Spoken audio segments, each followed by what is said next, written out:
In this video, we are going to show you a session of SOUCHARD Global Active Stretching GAS for the open anterior kinetic chain self-stretching posture.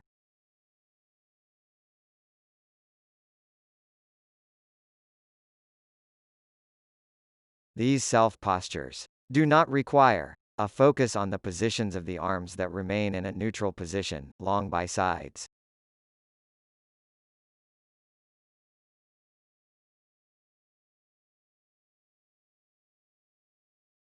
The anterior chain muscles are the prevertebral muscles that run in front of the cervical vertebrae, including the longus colli, the rectus capitis anterior, the sternocleidomastoid muscle, and the scalene muscle. Next, the diaphragm muscle and the mediastinum system with the pericardium firmly attached inferiorly to the central tendon of the diaphragm, and it can be defined the diaphragm tendon. The other anterior chain muscles are the iliopsoas, the pectineus, the adductors, the tibialis anterior, and the dorsal muscles of the foot extensor.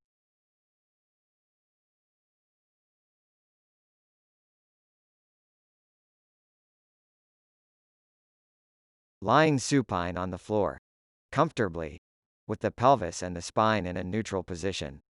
If you notice that your head or neck are hyperextended, a few wedges should be placed under the head to keep the neck in neutral.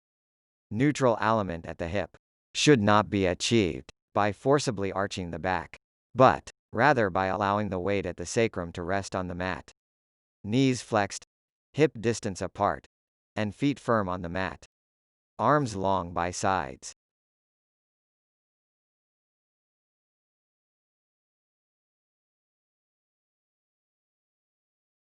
Let's start off with some breathing work. Breathing sequence number 1 and 2. I'd like to remind you that the postures in open kinetic chain require the breathing sequence number 3, used only after the hip is stabilized, with self-stretching and putting tension along the lower limbs.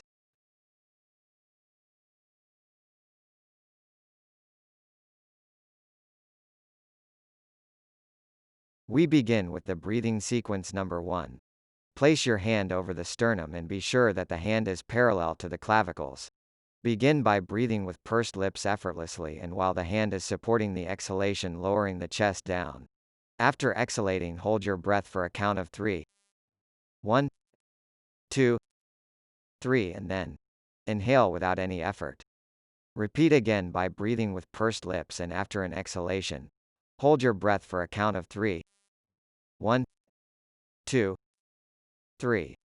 Repeat few times until you feel loosening of the upper cage, first 6 ribs. During this procedure, there is no need to worry about the neck and shoulders position.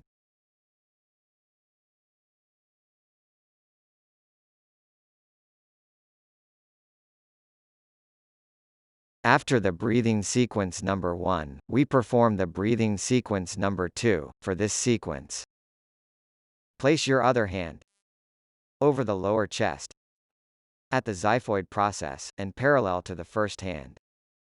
This hand is very important because it's used during the exhalation, lowering the chest down.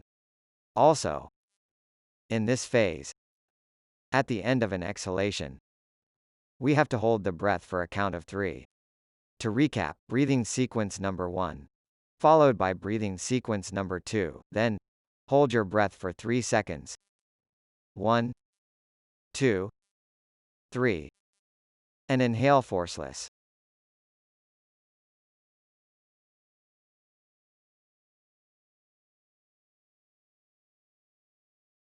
Another way to perform this is to place the hands by side at the lower chest and try to bring the chest down by squeezing, and move the hands down towards the navel.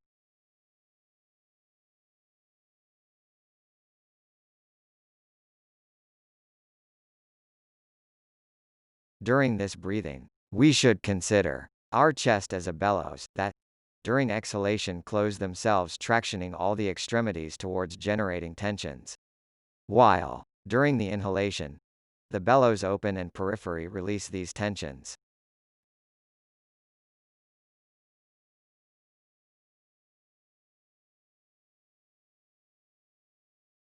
After chest mobilization, it's time to work on the cervical tract with a self-traction. Place your hands behind your head with your fifth fingers on the occipital ridge, and your thumbs on the mandibular condyle. Eyes gazing at ceiling. Perform a self-traction in axial direction. This traction will help lengthen the cervical spine, as well as stretch the muscles down into the mid-back area and decompress the cervical vertebrae. Be sure that your chin is not too lifted or too knotted and gaze the ceiling.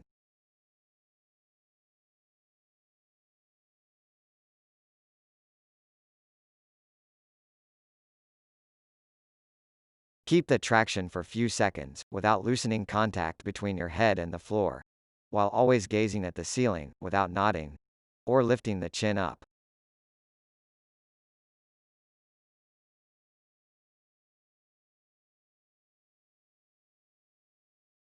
After the self-cervical traction, we will focus on the hip.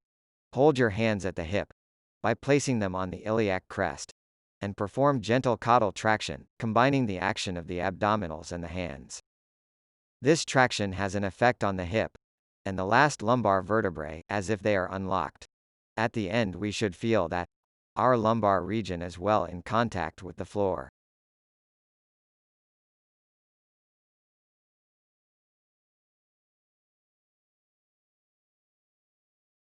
Don't rush during this phase, and try to maintain the traction for a few seconds, feeling a relief from the decompression of the last lumbar vertebrae. At this time, we can go back to our breathing, and place our hands back parallel to each other as described before. One hand on the sternum, and the other one on the lower chest for chest mobilization. All these processes must be performed with relaxed breathing. Remember that, if you have some issues with this procedure, you can place your hands by sides of your chest and squeezing with your hands moving down. Always, maintaining the posture as described before, with the head in contact with the floor and the cervical region in neutral position. Adding breathing sequence number 3, with the recruitment of the abdominal muscles that keep in contact the last lumbar vertebrae and the hip with the floor, with minimal posterior pelvic tilt.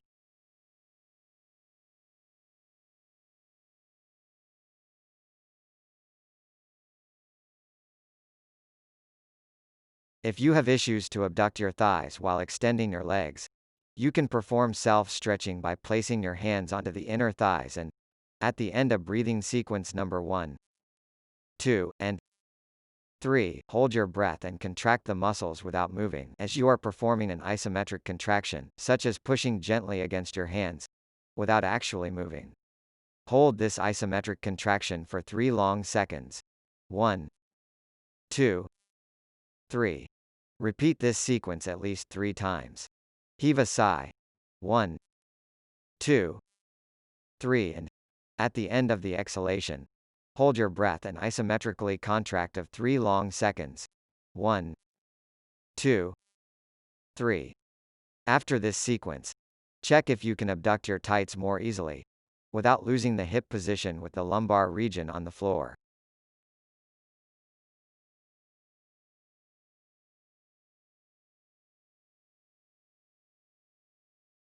The self posture continues with the legs in extension without losing the abduction that is very important for stretching of the adductors.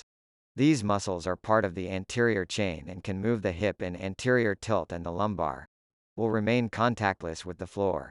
In addition, it could change the position of the head and the cervical region.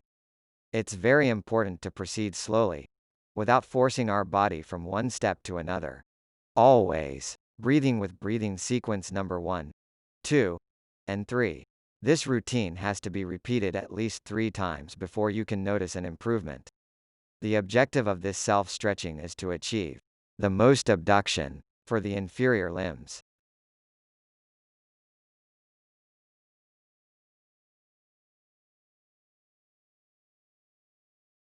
Remember, do not stop the breathing with the breathing sequence routine.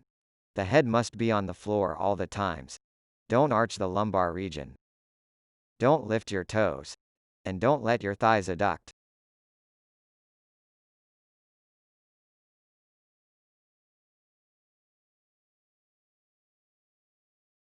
Another way to proceed with this self-stretching is to extend the legs without losing contact between the floor and the heels. While earlier, we were putting the adductors in a stretched position, now in this position the iliopsoas muscle is stretched. It's possible to notice during the extension, a tension of the iliopsoas with a tendency to position in anterior tilt and losing contact between the lumbar and the floor. To fix this, we need to perform an isometric contraction and placing the hands over the anterior of thighs. The routine is the same as described before. After breathing sequence number 1, 2, and 3, holding your breath for 3 long seconds, and perform an isometric contraction with the intention to flex the thighs. This routine has to be repeated a few times, until we are able to maintain the correct position and move to the next phase. At the end of this posture, we may have some difficulty maintaining the leg extension. To fix this, we place our hands by the sides of the thighs instead, and contract the TFL. Always with the same technique described before.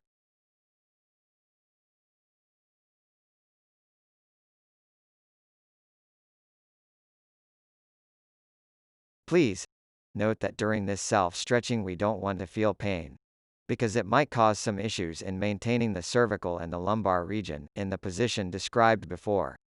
At the end of the practice, move your knees into flexion and roll to your side, and after few seconds stand up.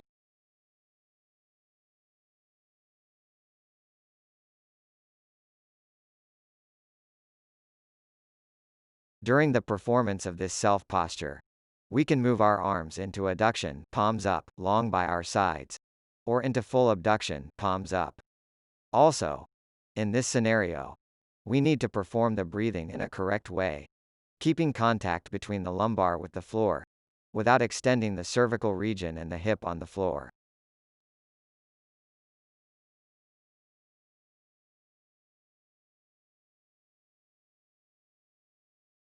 Remember, don't rush between the phases.